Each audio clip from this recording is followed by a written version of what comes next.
We speak student.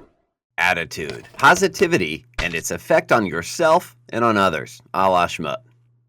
Welcome to Gloom County, where the skies are cloudy all day, and, you probably shouldn't drink the water. It's no wonder everyone in the town is bummed.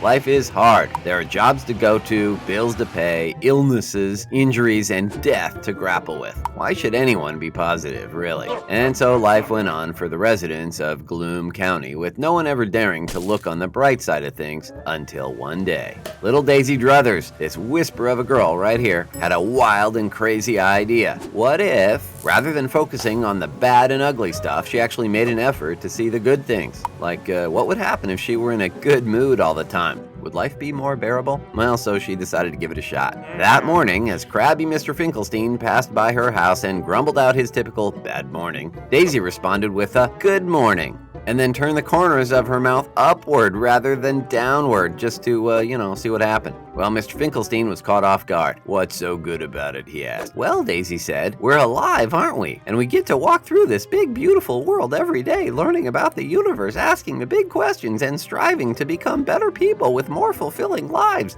I think that's pretty nifty, don't you?" And Mr. Finkelstein smiled. He wasn't sure if it was because of what Daisy said, or because her own smile was so infectious, but he indeed did smile. And immediately he began to second-guess his own negative nature and wonder if this little girl might have it right after all. Daisy's next encounter was with grumpy Gus Gufferson, her next-door neighbor who was stuck in a job he didn't like where he didn't make much money. She tried the same trick on him.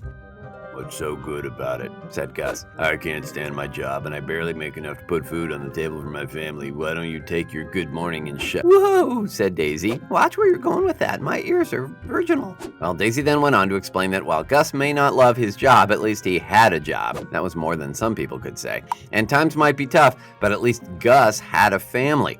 And they were all in good health, minus the grumbly bellies. And they loved one another, and wasn't that all that really mattered? Well, Gus thought that was a bit cheesy, but sweet, and well, totally true. After all, it struck him, it's all relative. Some down-on-his-luck fella might look at someone better off and bemoan his financial misfortune, while that better-off fella might look at a really wealthy person and think he's got it bad, while that wealthy woman might look at the poor guy and think, "He doesn't have my money, but what I wouldn't give to have a loving spouse and darling children like he's got." Well, Gus realized that nobody's life is perfect, and we're always gonna look at somebody else's grass as being greener than our own. The trick, he decided, was learning to find the silver lining in one's own grass. And he was right, even if he was, mixing metaphors there a bit. Gus smiled back at Daisy, tipped his hat, and went back inside his house to remind his family how much he loves them. And Daisy ventured out of the house, unaccompanied by an adult, which we can't condone, and went in search of other people with days she could brighten. Good luck, Daisy.